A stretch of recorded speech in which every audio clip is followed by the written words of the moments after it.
¿Cómo están? Muy buenas noches, bienvenidos, bienvenidas a una nueva edición de CNN Prime por las pantallas de CNN Chile. Viernes 27 de septiembre quedará marcado en la historia como el último día en funciones del general director de Carabineros Ricardo Yáñez, que en el día presentó su renuncia en el Palacio de la Moneda. Ha sido la noticia del día, pero tenemos otras también, así que revisémosla de nuestros titulares. No voy a presentarme a una formalización en servicio activo. Con esas palabras, el ahora ex general director de Carabineros, Ricardo Yáñez, presentó su renuncia ante el presidente Boric. Su salida ocurre a días de la formalización fijada para el 1 de octubre y luego que su defensa anunciara que recurrirá a la Corte Suprema con un recurso de amparo. En su reemplazo asumió el ex subdirector Marcelo Araya. Y en su visita al CESFAM Cardenal Silva Enríquez, en la comuna de Puente Alto, la ministra del Interior, Carolina Toá, se comprometió a mantener un punto fijo de Carabineros y no levantarlo sin antes consultar con los trabajadores. Esto tras las amenazas que recibieron luego de una mortal balacera en Bajos de Mena. En tanto, desde el Colegio Médico advirtieron que están frente a una bomba de tiempo y que en cualquier momento un funcionario de la salud puede ser víctima de agresiones. En noticias internacionales, Israel atacó el cuartel general de Hezbollah en Beirut, en el Líbano. El ataque destruyó varios edificios residenciales, matando al menos a 2 personas y dejando decenas de heridos. El objetivo era asesinar al líder de Hezbollah, de quien aún no se confirma su estado de salud. Sin Ben Brereton y con la inclusión del mediocampista Luciano Cabral, el técnico de La Roja, Ricardo Gareca, entregó la nómina con que Chile enfrentará a Brasil y a Colombia en la doble fecha eliminatoria del mes de octubre. Aquí comienza CNN.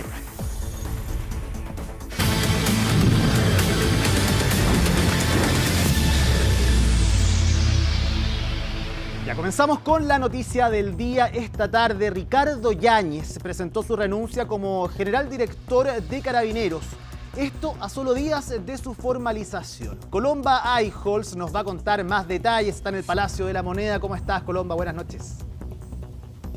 Hola Ivo, buenas noches. La verdad es que fue una jornada marcada por el suspenso y las especulaciones en torno a la permanencia en el cargo del general director, ahora ex general director de Carabineros, Ricardo Yáñez, a días de su formalización. Esto por el denominado criterio TOA, que finalmente expresaba que cualquier autoridad que estuviera pasando por un proceso de formalización debía dejar su cargo. En ese sentido, entonces, fue una jornada, como te digo, marcada por el suspenso y la especulación, porque durante la mañana la Corte de Apelaciones de Santiago rechazó el recurso de amparo que había presentado la defensa de Ricardo Yáñez para aplazar la formalización. Esto porque Jorge Martínez, el abogado que encabeza el equipo defensor de Ricardo Yáñez, está atravesando por un problema de salud, lo que impediría que él pueda presentarse en la formalización y tener una defensa, por supuesto, debida para el general director, ahora ex general director de Carabineros, Ricardo Yáñez. Así comenzó el día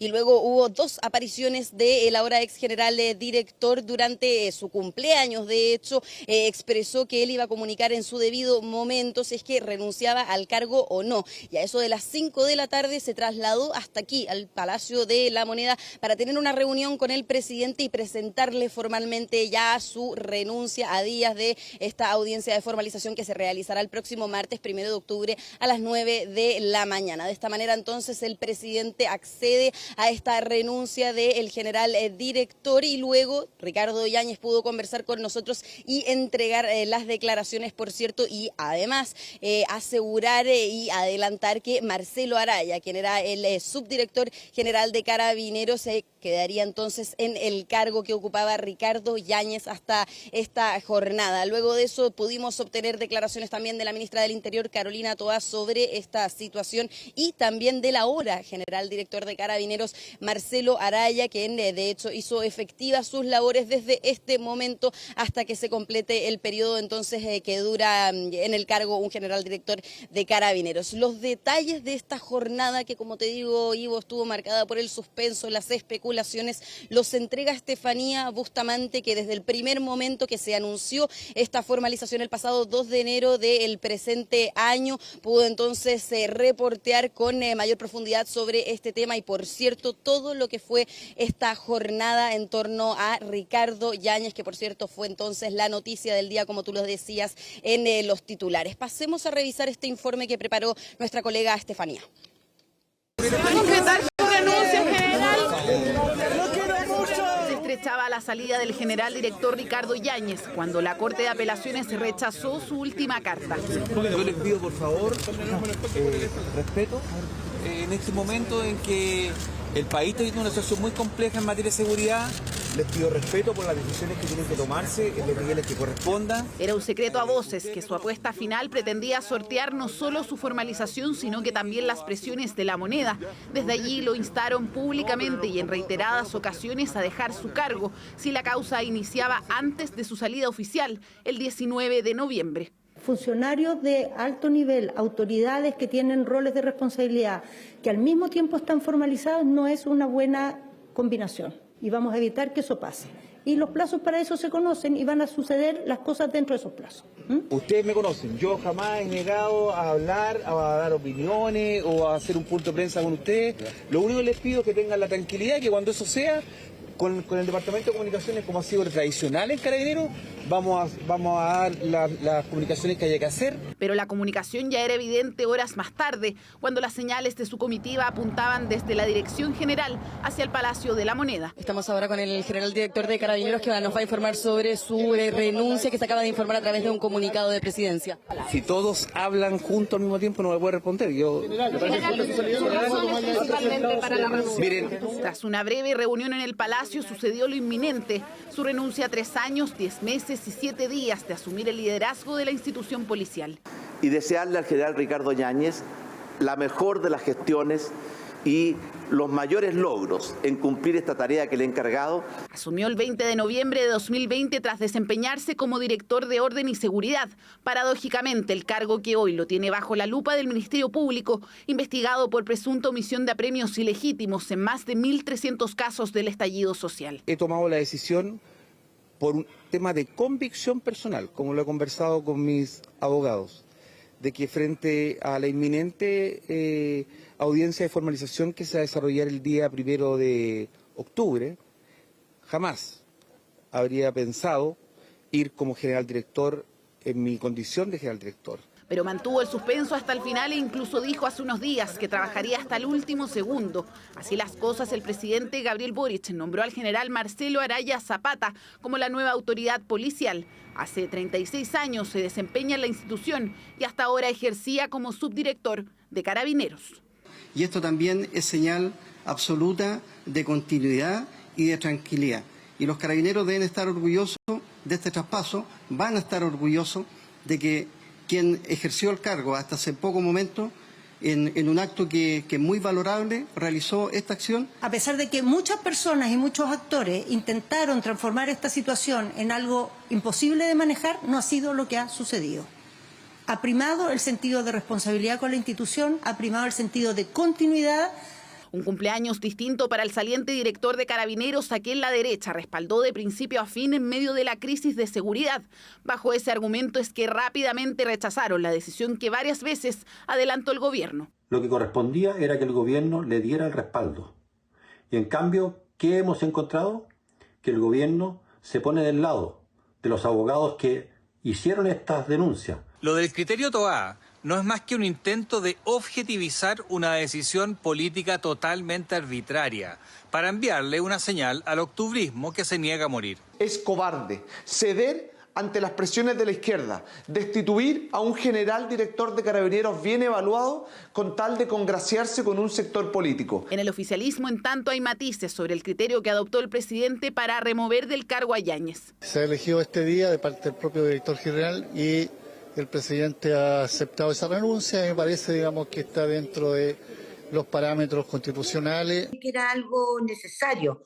Por cierto que es un golpe a la institución en el sentido que lleva ya un buen tiempo haciendo un trabajo. A pesar de que no compartimos la forma, la cual esto fue planteado en el último tiempo. Creo que más allá de las personas están las instituciones. Ahora, como ex general director, Ricardo Yáñez será formalizado el próximo martes en una investigación que lidera la Fiscalía Centro Norte, no sin antes presentar un nuevo recurso, esta vez en la última instancia, la Corte Suprema.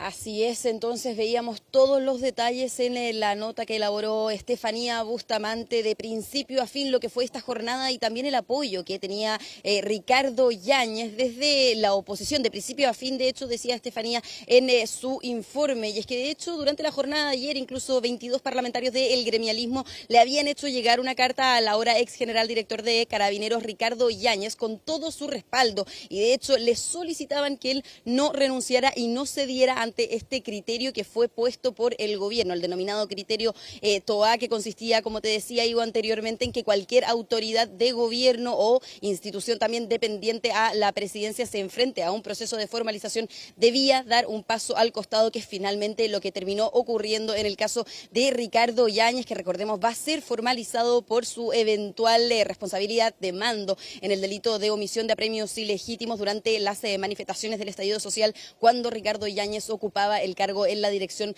de Orden y Seguridad. Y es que este respaldo no solamente queda en una carta enviada a Ricardo Yáñez por parte del gremialismo durante la jornada de ayer, sino también lo hacen efectivo la bancada del Partido Republicano al conocer la noticia sobre la renuncia de Ricardo Yáñez. Y es que le hicieron llegar una carta al presidente con una especie de ultimátum a el jefe de Estado, en donde le solicitan, y podemos pasar a revisar parte de lo que dice esta carta, que solicitamos al presidente de la República que considere los antecedentes antes expuestos haciendo alusión a la crisis de seguridad que azota a nuestro país y, por cierto, también a la renuncia de Ricardo Yáñez.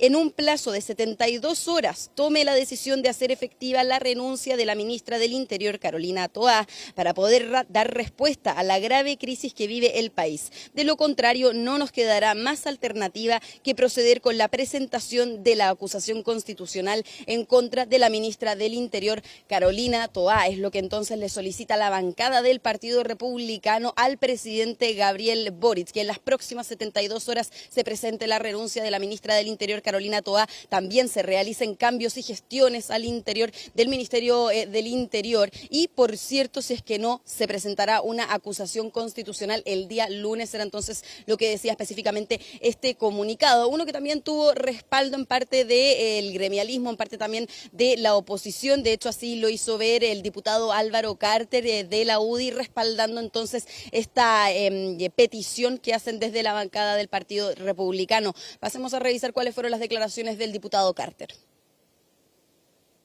Voy a apoyar la acusación constitucional del Partido Republicano contra la ministra Toá. Una ministra que se ha dedicado a debilitar a Carabineros y que no se ha preocupado de la seguridad nacional. Hoy han banalizado la violencia y para ellos es natural que en un fin de semana mueran 37 personas. No vamos a permitir que sigan destruyendo el país. Bueno, y sobre esto entonces también le pudimos consultar a la ministra del Interior, Carolina Toá, cuando estaba en este punto de prensa con Marcelo Araya, ahora el general director de Carabineros. Y es que la ministra del Interior, Carolina Toá, respondió que en una época en nuestro país la política funcionaba a base de amenazas, a base de acusaciones constitucionales, pero aseguró que esta época ya había terminado y de alguna manera entonces no daría información o antelación de que ella renunciaría al cargo. Como decía Estefanía Bustamante, todavía queda una resolución, y esta es la de la Corte Suprema, luego de que la defensa de Ricardo Yáñez haya de alguna manera apelado ya en tercera instancia al máximo tribunal por la resolución que entregó durante esta jornada la Corte de Apelaciones de Santiago sobre no reprogramar esta formalización. De esta manera entonces podremos tener información sobre una eventual reprogramación o no de esta formalización ya en los próximos días, Ivo. Así es, Colombo, una jornada muy noticiosa en el Palacio de la Moneda. Se esperaba, como tú decías, hubo incertidumbre durante la mañana si es que esto se iba a producir o no, sobre todo tras este último recurso de amparo presentado por la defensa del ex general director de Carabineros, Ricardo Yáñez, ante la Corte Suprema para ver si se podía postergar esta audiencia de formalización. Bueno, nada de eso pasa. Él toma una decisión, llega a las 5 de la tarde al Palacio de Gobierno y presenta su renuncia. Y habrá que ver qué pasa, eso sí, con esta posibilidad de acusación constitucional en contra de la ministra Carolina Toá, en la que el Partido Republicano pide la salida de todo el equipo de Interior, de la ministra, de Manuel Monsalve y también de Eduardo Vergara. Así que vamos a quedar muy atentos. Muchísimas gracias por todo tu trabajo hoy en la tarde y hasta esta hora, Colomba, que estés muy bien. Que estés bien, Ivo, nos vemos. Ya vamos con otra de las informaciones también importantes, de las más importantes de la jornada. Tras la balacera registrada en Bajos de Mena y las posteriores amenazas que sufrieron funcionarios de un CESFAM en la comuna de Puente Alto, la ministra del Interior visitó este recinto de salud y así sostuvo un encuentro con funcionarios, anunciando una intervención en estos lugares de atención. En la misma jornada, un asalto en el sector de Meix a un empresario chino terminó con una intensa balacera. De todo esto nos va a contar Pablo Figueroa. Pasaron casi 24 horas entre esta imagen. Le digo a la ministra, ojalá ella venga, la vamos a recibir de verdad con mucho respeto. Y esta. Finalmente, la petición de una reunión a la ministra del Interior por parte del alcalde de Puente Alto en el centro de salud, que fue amedrentado con armas de fuego el jueves, se realizó. Y tras casi cerca de 120 minutos de conversación, se comunicaron las medidas que buscan evitar que se repita la situación en la que luego, tras una balacera que dejó un fallecido y 3 heridos de gravedad en Bajos de Mena, sujetos llegaron después a amenazar a los funcionarios del CESFAM Raúl Silva Enríquez de Puente Alto para que no atendieran a las víctimas. Hay compromisos que tienen que ver con el trabajo policial, con el resguardo de los consultorios, con el apoyo a los trabajadores. Hay compromisos que tienen que ver con la investigación de los delitos y también vamos a ver en eso, a partir de nuevos esfuerzos que se están haciendo, políticas que se están desarrollando, una mesa de trabajo para tener elementos de trabajo con los vecinos. Se han hecho peticiones bien específicas para apoyar a los funcionarios del consultorio que hacen atención a la comunidad. Medidas que buscan en lo urgente remediar la crisis de seguridad que en Puente Alto se ha profundizado, según su alcalde, quien apunta al déficit de carabineros después de que la comisaría a cargo del sector bajara de la categoría tipo A a tipo B. Lo que significa, por ejemplo, que en el sector ya no cuenta con herramientas metodológicas para redistribuir los niveles de vigilancia, además de, claro, tener menos funcionarios policiales. Estamos desde hace ya un tiempo trabajando con los distintos actores, con FUSAM, Colegio Médico, los servicios de salud de toda la región metropolitana y hemos levantado una matriz de riesgo para atender a las distintas particularidades. Cada uno de los incidentes que se ha informado, hemos hecho un levantamiento preciso de las circunstancias en que se produce. Se conforma una mesa de trabajo que va a contar con la participación de usuarios, funcionarios, personal de la delegación presidencial, personal municipal, también equipo de trabajadores del sindicato y vamos a desarrollar también junto a Carabineros y la PDI un plan de trabajo que a nosotros nos interesa que se cumpla. Además, se informó que las actividades en el centro de atención primaria se retomarán con normalidad este sábado, tras la implementación de las nuevas medidas de seguridad. Vamos a esperar que todo lo que se haya hablado se cumpla. Pedimos plazos, esos se dieron, así que vamos a esperar que esto se vaya dando en el transcurso de los plazos como acordamos, por el bien de nuestros funcionarios. Estamos en una bomba de tiempo en que cualquier momento un profesional de la salud o un equipo o alguien parte del equipo puede resultar herido en bala y creo que no queremos llegar a esa instancia. Pero, en paralelo a lo ocurrido en Puente Alto, donde el gobierno buscaba enfrentar los problemas ocasionados por una balacera del jueves, cuando este viernes, antes del mediodía, en Santiago esta vez, se entregaban los primeros antecedentes policiales sobre un asalto de cerca de 100 millones de pesos a un empresario chino en el barrio Meix, tras otra balacera, pero ahora contra un vehículo blindado. En ese sector, con la intervención que se ha hecho, se ha logrado ir conteniendo un descontrol gigantesco que existía, pero en Chile no tenemos dotaciones policiales para tener cientos de carabineros todos los días haciendo copamiento en Meix. En todas partes hay una necesidad de más dotación policial. El gobierno tiene en camino medidas que anunció el presidente para el 1 de junio, que van a verse reflejadas cuando venga y se presente el presupuesto de la Nación, que tienen foco en general esas mayores dotaciones. El llamado es a seguir trabajando en la coordinación tan necesaria entre lo público y lo privado para poder mitigar esta probabilidad de eventos tan violentos a los cuales se ven enfrentados hoy día las personas. Cuando un privado tiene que desplazarse con una cantidad importante de dinero, el llamado es a desarrollar otras medidas de seguridad. No basta solo con tener un vehículo que cumpla ciertos estándares de seguridad, sino que pareciera ser que el llamado aquí es contratar un servicio. Desde Carabineros detallaron que las víctimas del robo no están lesionadas, por lo que al menos, a diferencia de las balaceras de los últimos días, hay algo positivo que informar.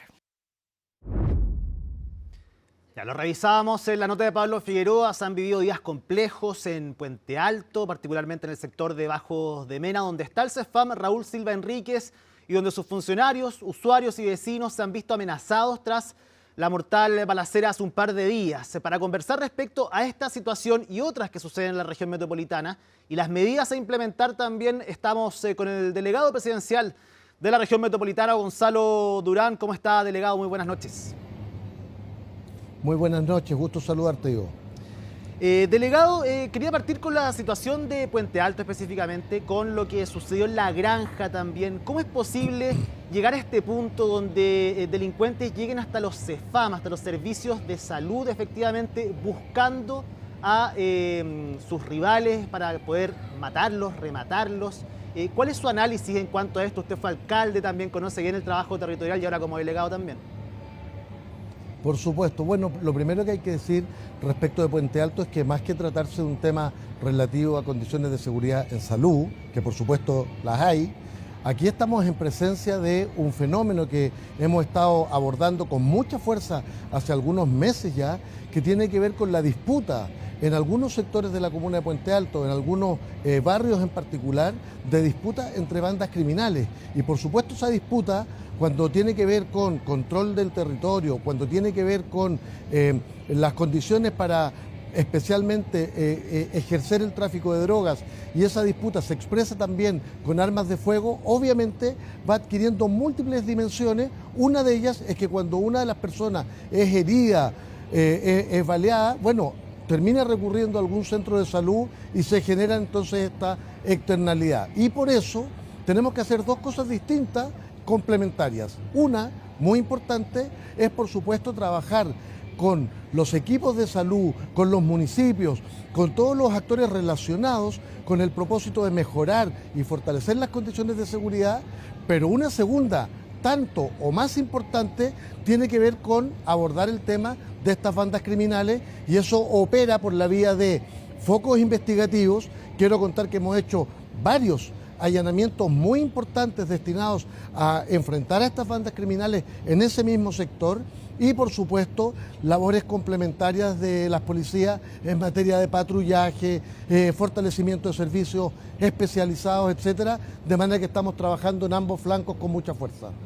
Delegado, le voy a preguntar efectivamente por las distintas formas de abordarlo en la región metropolitana, pero me quería detener en lo dicho por el Colegio Médico el día de hoy. Ellos hablan de que estamos frente a una bomba de tiempo, que corren riesgo los profesionales de la salud a raíz de estos últimos casos y otros que se han visto anteriormente. Más allá de lo particular de Puente Alto, ¿usted ve esto así también? Bueno, este es un tema muy importante en el siguiente sentido. No ahora, desde hace ya largo tiempo se viene trabajando en mejorar las condiciones de seguridad de los centros de salud. Esto tiene múltiples dimensiones, desde agresiones verbales, a veces agresiones físicas a funcionarios de la salud, producto del estrés del sistema, producto de las particularidades de un territorio, hasta, hay un gran abanico de posibilidades entre medio, hasta situaciones más graves y complejas como las que vimos en Puente Alto. Por ello, se han levantado mesas de seguridad con los distintos actores de salud desde hace meses. Y esas mesas han permitido levantar un diagnóstico bastante detallado. Hoy mismo tuve una reunión con todos los actores de salud en el sector del Servicio de Salud Metropolitano Occidente, con un diagnóstico pormenorizado, con encuestas a los funcionarios para identificar cuántos casos, qué tipo de casos, cuáles son los factores que generan estas condiciones de inseguridad, etcétera, y a partir de eso estamos planificando estrategias, y esto para toda la región metropolitana, de manera que en lo que estoy de acuerdo es que este es un tema que hay que abordar integralmente, porque tenemos situaciones muy complejas como lo vivido en Puente Alto, alto y tenemos situaciones de menor complejidad.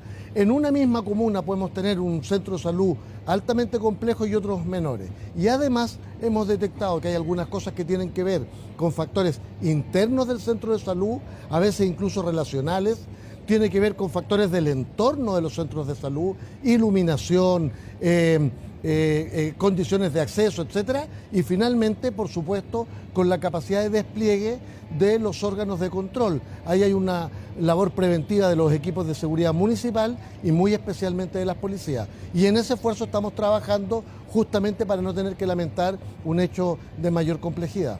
En la comuna de Puente Alto en específico, el alcalde, Germán Codina, bueno, usted estuvo reunido con él durante los últimos 2 días, sí. Ayer, hoy día también estuvo en la comuna, solicitó mayor presencia de carabineros, que se había bajado la categoría de la comisaría de Bajos de Mena, efectivamente, lo que hacía que hubiese una menos cantidad de efectivos policiales. Ahí se habló de eso, de la posibilidad de retomar esa categoría, de que exista una mayor presencia policial, aparte de este punto fijo que anunció hoy día la ministra Carolina Toá. Sí, lo primero es hacer una clarificación, y esto se lo he planteado yo al alcalde, y en la reunión que tuvimos en el CESFAM lo dijo el propio general Monraz, que tiene la capacidad y pertinencia para responder esto con precisión. Y esto es que nunca se ha modificado la categoría de esta comisaría, pasándola de una categoría superior a una categoría inferior. Eso no es así. Lo que ocurre es que esta unidad policial, de hecho, cuando se construye pensando en una subcomisaría. Y por el contrario, lo que se hace es elevar su condición a comisaría, y una comisaría clase C, atendiendo a la cantidad de habitantes. Y siempre se ha mantenido en esa categoría. Lo que es efectivo, y en lo que el alcalde tiene razón y que nosotros compartimos, es que efectivamente hay que incrementar la dotación policial en esta comisaría, como en muchas otras. Ustedes saben que tenemos un déficit policial, un déficit de dotación de carabineros a nivel nacional. Y en ese sentido lo que hemos comprometido es que a partir del esfuerzo que estamos haciendo de reorganización de funciones policiales, pasar de funciones administrativas a funciones operativas, las promociones de nuevos carabineros, la incorporación de estos 909 que se incorporaron a labores de patrullaje preventivo, en fin, continuar con este proceso de reorganización. El objetivo es efectivamente incrementar la dotación policial para Puente Alto, muy particularmente para las 66 comisarías. Delegado, específicamente en el sector salud y la preocupación que existe en términos de seguridad, en diciembre del año 2019 se publicó la ley Consultorio Seguro. Han existido algunas sanciones a raíz de la aplicación de esa norma, pero el año 2021, por ejemplo, comenzó un aumento de agresiones notificadas en el sector de salud pública, según el informe de violencia externa de la red asistencial. ¿Qué acciones concretas, evidentemente, se pueden aplicar? ¿Qué acciones se pueden ofrecer para tener mayor seguridad, para que los funcionarios de la salud estén tranquilos y puedan cumplir su trabajo y no tengan que cerrar, por ejemplo, aunque sea parcialmente, sí, algunas horas al día, como este CESFAM en Puente Alto? Sí, bueno, eso justamente es lo que yo decía recién. Esto tiene que ver con tener la panorámica completa, el diagnóstico, porque en cada caso las estrategias son diferenciadas. Voy a poner un ejemplo.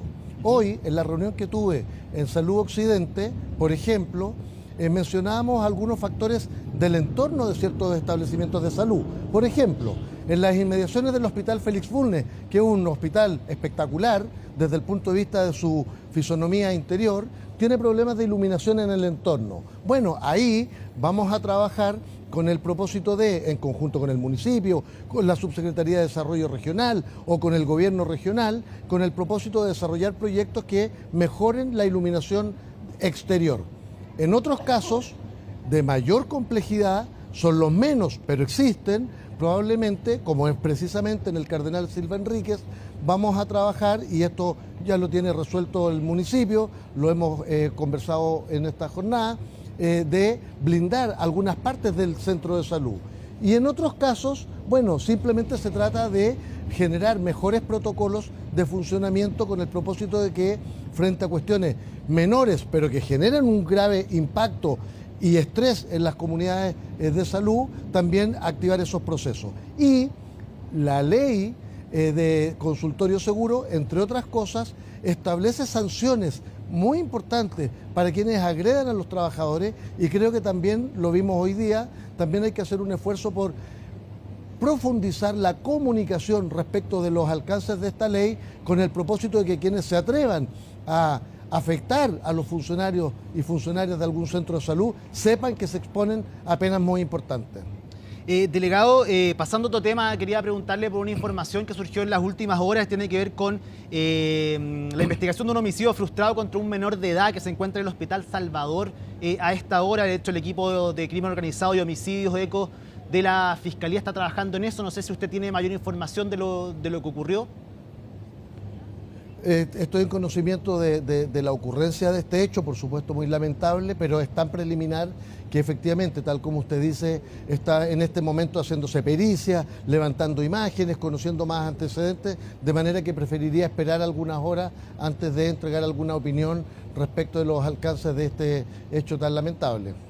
Sí, bueno, volviendo al tema anterior, delegado, quería preguntarle por la ley de infraestructura crítica. ¿Qué tan beneficioso podría ser ante esta escasez que usted dice de contingente policial, que evidentemente no se pueden inventar carabineros para que estén, o todos los alcaldes puedan estar con el número de carabineros que les gustaría, pero que, por ejemplo, para los centros de salud, si fueran catalogados como infraestructura crítica, existiese la posibilidad de que Fuerzas Armadas pudiesen estar ahí teniendo una labor de custodia, de cuidado también? ¿Podría beneficiar también en este plan integral?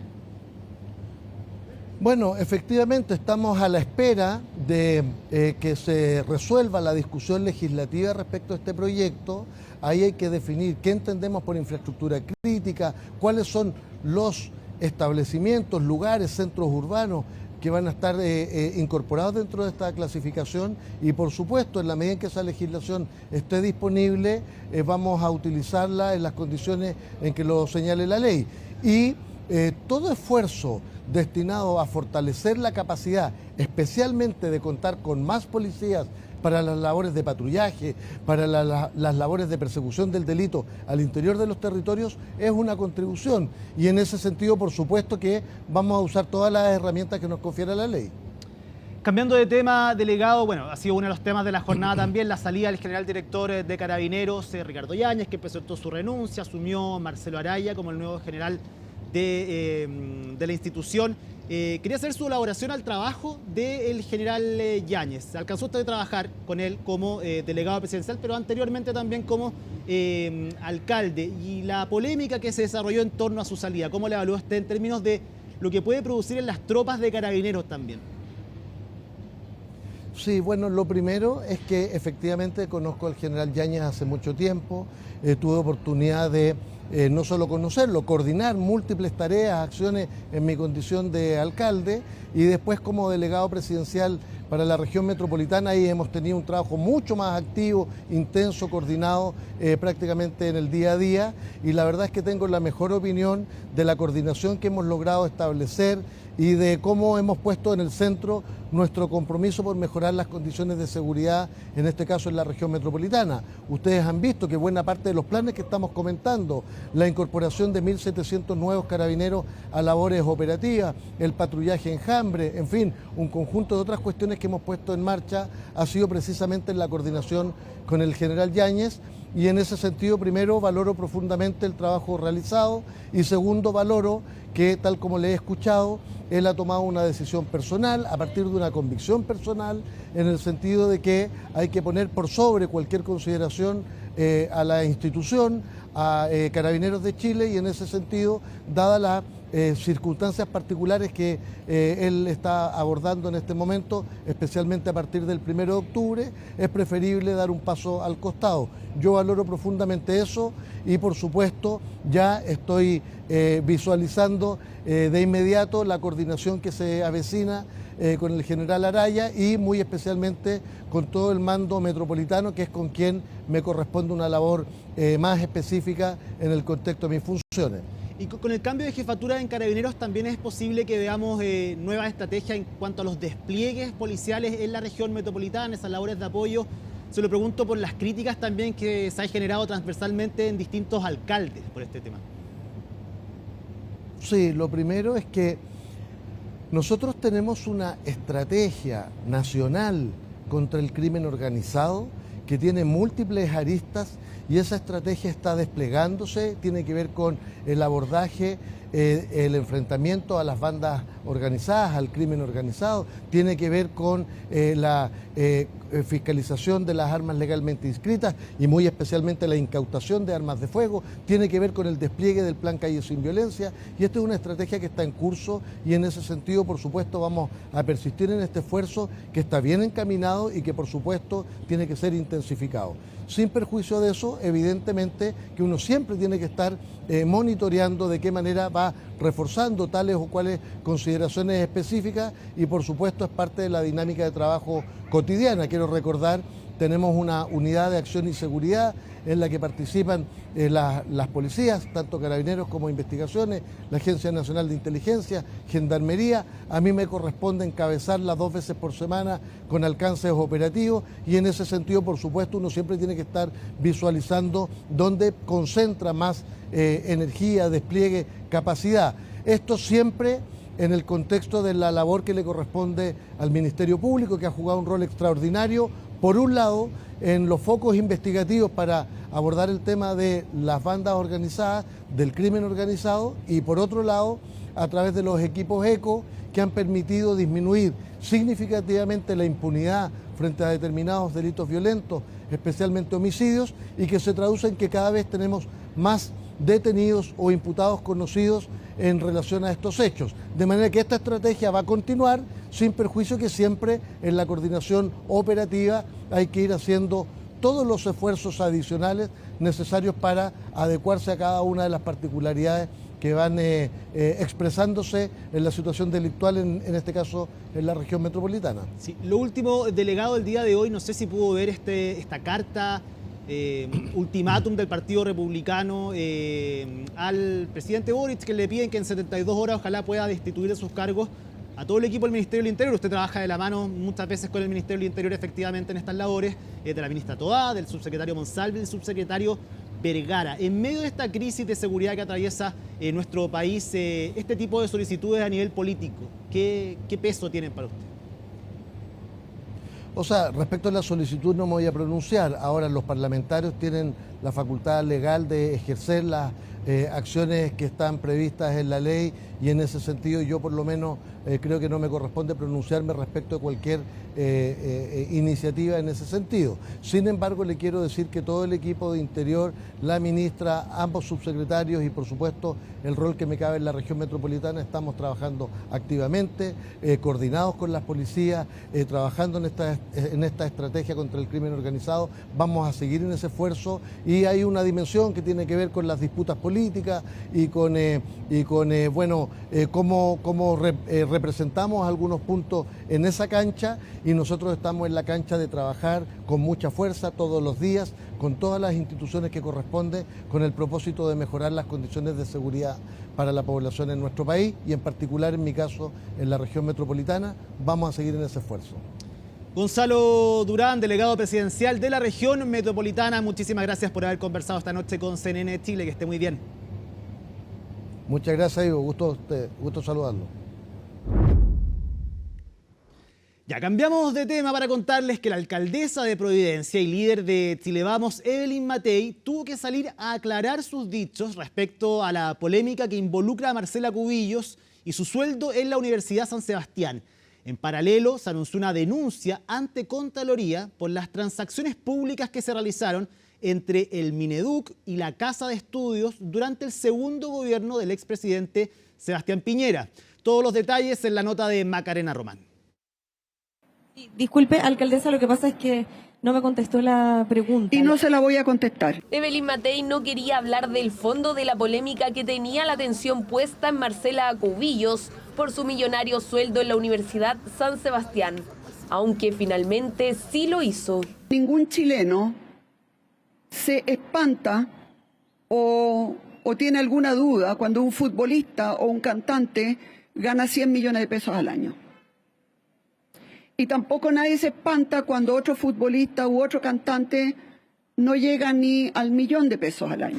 Palabras que tuvo que salir a explicar 4 horas después, ya que sus dichos no cayeron del todo bien. Hasta el sindicato de fútbol profesional cuestionó a la alcaldesa, quien en su segunda actividad intentó aclarar sus dichos. Cuando me referí a los futbolistas, en el sentido que nadie se escandaliza cuando tienen un muy buen sueldo, es porque en ese caso nadie tiene duda de que hay mérito. Mérito que para Matei no deja claro si para ella Cubillos lo tiene.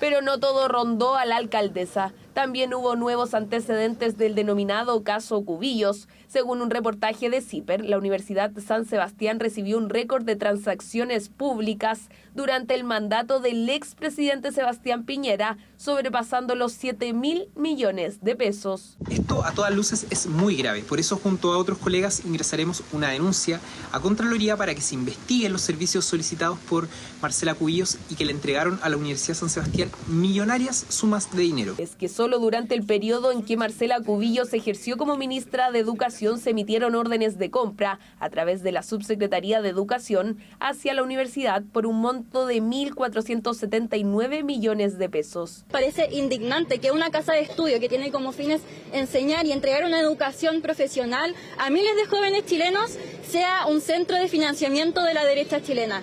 Indignación que se hizo notar en la sede de la USS en Providencia,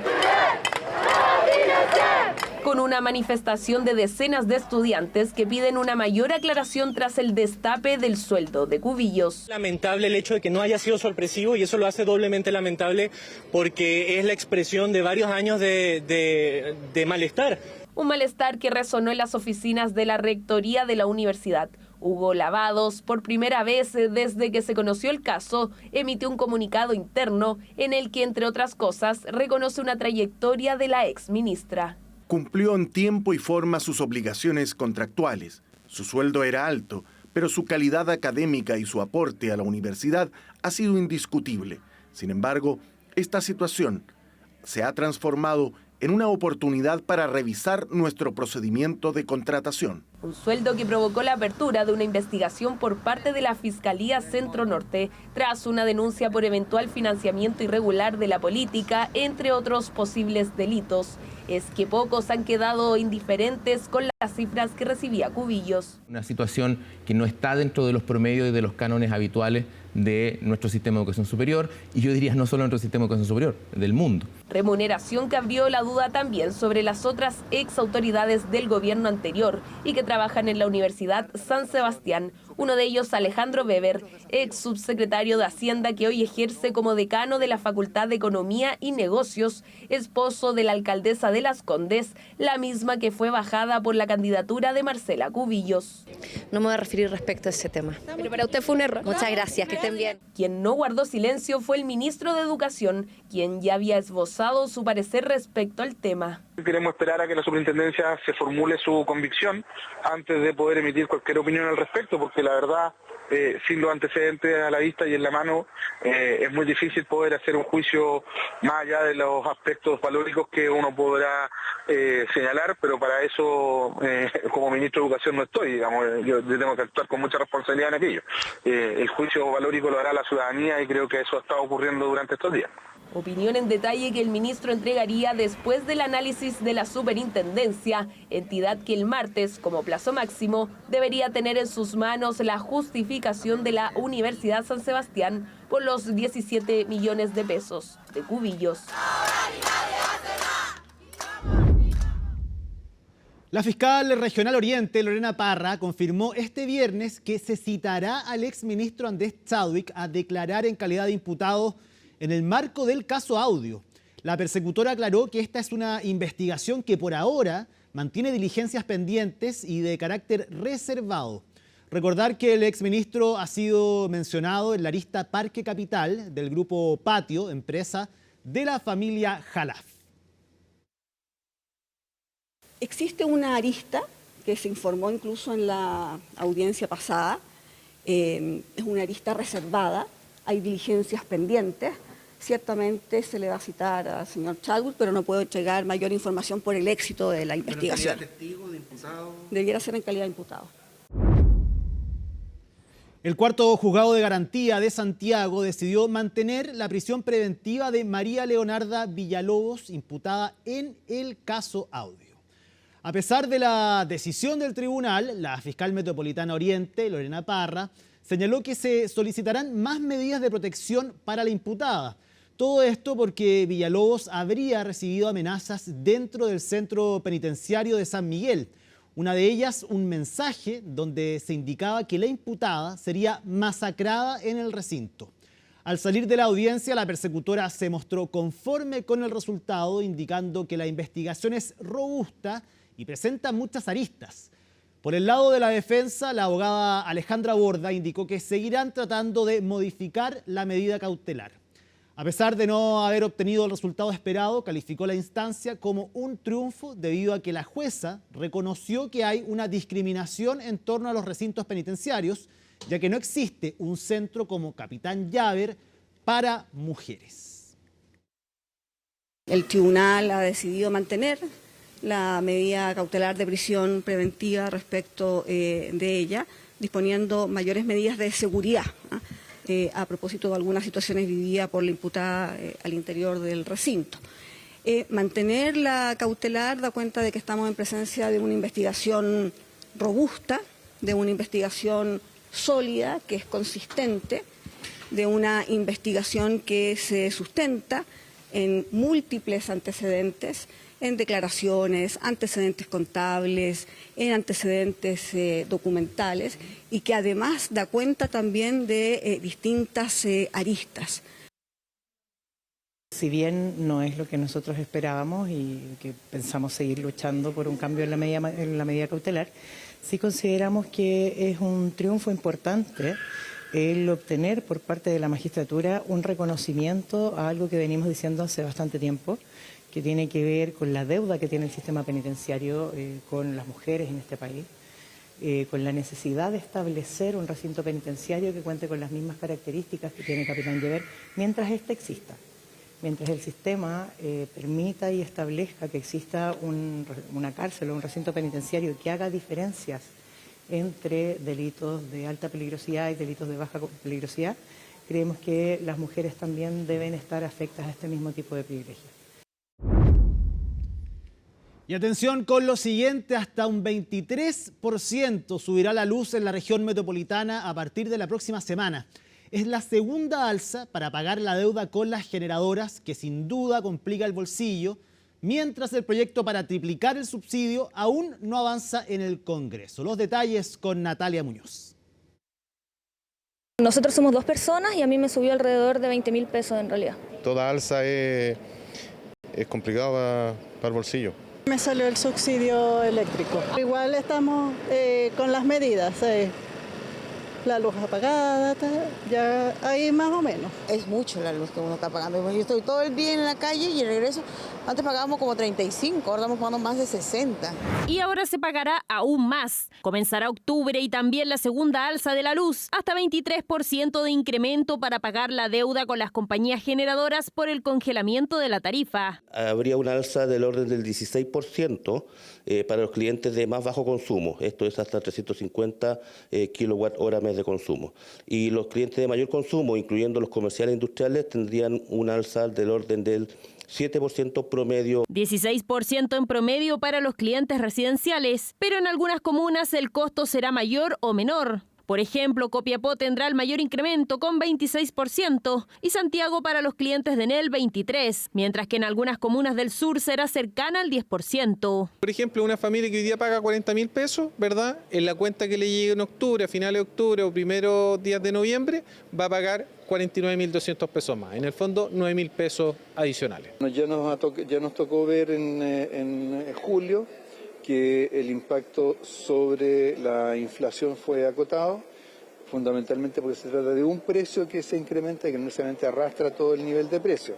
Ahora, por supuesto, eso igual pega en el bolsillo de los hogares. Todavía queda un alza más. Los hogares que en marzo pagaban 30.000 pesos de luz, a enero del 2025 les va a haber subido la tarifa más del 60%. El primer pago del subsidio eléctrico ya está reflejado en un descuento en la boleta de 1,5 millones de beneficiados. El Congreso discute poder triplicar esta cifra, pero aún sin acuerdos en el financiamiento del subsidio. El financiamiento para este nuevo proceso es algo que estamos discutiendo en el Congreso, lo discutimos ayer en la Comisión de Energía de la Cámara de Diputados y esperamos poder votar a la brevedad. Entiendo que lo vamos a hacer el día 15 de octubre. Se necesitan más de 900 millones de dólares para llegar a la totalidad del 40% más vulnerable del registro social de hogares. La polémica por uno de los puntos de financiamiento que recae en las pequeñas generadoras mantiene tensionado el proyecto. Este proyecto tiene dos dimensiones. Una, llegar en tiempo y forma con un buen subsidio a la gente, y la otra, respetar la certeza jurídica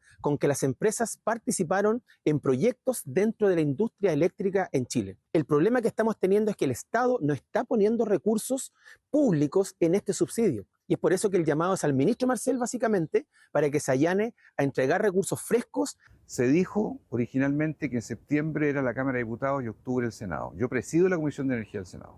Estoy esperando. Pero la gente no puede esperar, porque le suben la cuenta de la tarifa eléctrica. Entonces, yo le pido al gobierno, porque ellos manejan la urgencia, que esto lo aceleren, porque si no, llegamos tarde. Aunque sea algo lejano, ¿cuándo podría comenzar a bajar la luz? Cuando entremos en régimen, varios contratos antiguos de suministro de energía con la distribuidora ya se van a ver extinguidos, el año 2026 hacia adelante.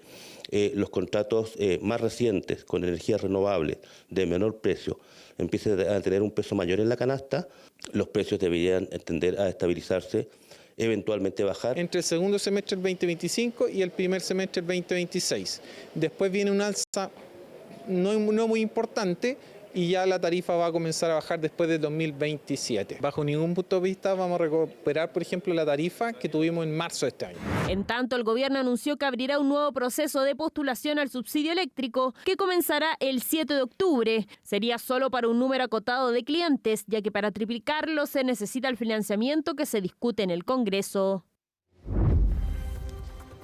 Momento de revisar las noticias internacionales. Está con nosotros la editora del área, Alicia Contreras. ¿Cómo estás, Alicia? Buenas noches. Muy bien, ¿y tú, Ivo? Muy bien también. Vamos a partir en el Líbano. Tenemos la imagen en vivo de lo que está ocurriendo a esta hora en la capital, en Beirut. Allá son las 3:30 de la mañana, 3:22, porque continúan los ataques por parte del ejército israelí a la capital entonces de el Líbano. Ahí vemos entonces las llamas y los distintos focos de incendio en estos ataques que comenzaron esta jornada en la capital del Líbano en contra de los cuarteles generales de Hezbollah. Acá atacaron durante la tarde a unos edificios residenciales en Beirut, una zona muy poblada donde según Israel está el comando general de Hezbollah bajo estos edificios, y el objetivo acá es atacar al líder de Hezbollah. Todavía no se sabe si es que lograron asesinar al líder de Hezbollah. No han confirmado entonces qué pasó con él, su estado de salud, pero sí ya hay 6 muertos más bien en estos ataques y más de 90 heridos en la capital de el Líbano. Ataques que llamaron la atención porque son los ataques más violentos que ha recibido el país, dado que es en una zona residencial. Ataques que no han parado, que en la noche volvió entonces Israel a atacar al Líbano y ya pidieron a la población evacuar la zona. Está bajo un bombardeo el Líbano a esta hora, y también esto gatilló que Irán ya dijera que va a castigar a Israel porque dijo que esto cambia las reglas del juego, y también Estados Unidos sufrió un duro golpe porque al parecer no tendrían información de este ataque, y Estados Unidos estaba apostando a lograr un alto al fuego entre Hezbollah e Israel. Tenemos el informe que preparó nuestro compañero que está en Israel, Sal Emeri. Veamos. Haifa se despertó con la sirena y posteriormente explosiones a raíz de al menos 10 proyectiles lanzados por la milicia Hezbollah desde el Líbano. La mayoría fueron interceptados, y anochece en esta ciudad con las dramáticas noticias del ataque sin precedentes contra el cuartel general de la milicia de Hezbollah en el suburbio de Tahrir, en Beirut, el motivo por el cual el primer ministro israelí, Benjamín Netanyahu, decidió adelantar su regreso al país tras la intervención en Naciones Unidas, una intervención en la que el dirigente israelí tocó prácticamente todos los temas de este país desde casi un año de guerra en Gaza, guerra en Líbano, con frentes abiertos frente a los hutíes del Yemen, que también en esta jornada dispararon un misil contra la zona de Tel Aviv. Netanyahu en su discurso afirmó que Irán está detrás de toda esta guerra, señalando también que el mundo en Naciones Unidas debe unirse contra lo que llama el eje del mal de Irán. Netanyahu también envió un mensaje al liderazgo de Hamas y también, por ende, a la comunidad internacional sobre la masiva ofensiva que ha devastado la franja de Gaza. Netanyahu decía lo siguiente como condición para acabar la guerra. Esta guerra puede llegar a su fin ahora. Lo único que debe ocurrir es que Hamas se rinda, baje las armas y libere a los rehenes. Pero si no lo hacen, lucharemos hasta que logremos la victoria. Victoria total. No hay reemplazo para eso. Netanyahu también rescató uno de sus viejos sueños, que es una normalización de relaciones con Arabia Saudita. Sin embargo, este punto está muy lejos hoy debido a la guerra en Gaza, la ofensiva en Líbano contra Hezbollah, que seguramente va a agravarse en las próximas horas y días. Para CNN, Salem Ergi, desde Haifa, en el norte de Israel. Una situación que probablemente va a agravarse con el pasar de las horas, probablemente van a aumentar las cifras de muertos en el Líbano, en su capital Beirut, y todavía no se sabe qué está pasando con Hezbollah, si efectivamente entonces cayó el líder de este brazo armado, de esta organización militar y también un partido político dentro del Líbano. Y pasamos rápidamente al siguiente tema, nos vamos a Argentina, porque se conoció una cifra importante, más de la mitad de los argentinos son pobres. Según las últimas cifras, un 52,9% del país está dentro de la línea de la pobreza y es un aumento de 11 puntos desde el semestre anterior, es decir, desde que llegó Javier Milei a la presidencia. José Tomás Arregada hizo un informe de lo que está pasando en Argentina. Con la edad que yo tengo ya no me van a dar trabajo en otro lugar. Sé todo arrastrar un carro y nada más. Entonces sigo poniendo pecho y le sigo yendo. Irma Casal tiene 53 años y vive en Buenos Aires. Tiene 14 hijos y 42 nietos y lucha para llegar a fin de mes con 3 trabajos paralelos: recicladora de basura, cartonera y obrera de construcción. Esto en medio de una profunda crisis inflacionaria y económica que atraviesa el país trasandino. Según las últimas cifras del Instituto Nacional de Estadísticas de Argentina, la pobreza llegó al 52,9% en los primeros 6 meses de este año. Mejor dicho, que desde que subió este gobierno, a nosotros nos lo bajaron el trabajo, trabajamos el doble por menos. Según el INDEC, son más de 15 millones de argentinos los que están en situación de pobreza, lo cual significa más de la mitad de la población del país. En los últimos 2 años, el índice de pobreza tenía una tendencia al alza. Los expertos apuntan como causas la estructura en la que funciona la economía argentina hace décadas. La economía argentina está trabada debido a la persistencia de una macroeconomía que está fuera de quicio. Esto llevó al agotamiento del modelo por la falta de inversión, por las trabas que tiene la actividad económica para fluir, la imposibilidad de competir. O sea, la Argentina no es competitiva, la ropa en Argentina vale el doble o el triple que en cualquier otro país, que en Chile, por ejemplo. Con un promedio de 3,63 miembros por hogar, el INDEC indicó que son 4,3 millones los hogares en situación de pobreza. De esa muestra, más de 1 millón de hogares están en situación de indigencia.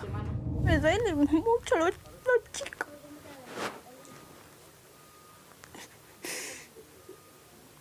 Y yo por ahí no tengo nada, pero lo poquito que tengo trato de a veces darle un pedacito de pollo, comprar en grandes cajas de leche, por lo menos darle una leche. Y eso es que tengo poco. Algunos críticos de Javier Milei, quien lleva 9 meses en el cargo, le atribuyen a su gobierno estas cifras de pobreza. Desde la Casa Rosada respondieron que el kirchnerismo es el culpable de los porcentajes. Es justamente por el índice de pobreza que se conoció ayer que Javier Milei ganó las elecciones. Es justamente por ese 52% de pobreza que los argentinos quieren un futuro mejor, y por supuesto que estos niveles de pobreza son absolutamente inaceptables, que son calamitosos y que son imperdonables para una clase política que durante 20 años se dedicó a decir que la patria era el otro y que lo único que les importaba era que el pueblo esté mejor, y lo único que hicieron fue despedazar todo por el aire. Las últimas cifras del Instituto Nacional de Estadísticas de Argentina generan preocupación en el país por su amplitud, ya que son millones las familias argentinas. Volvemos para despedir esta edición de CNN Prime. Siga en la compañía de nuestro canal. Ya viene El Tiempo en CNN y luego un nuevo episodio de Magazine con Vivian Encina. Viernes 27 de septiembre, así estuvo nuestro país y el mundo. Somos CNN Chile. Que tengan muy buenas noches.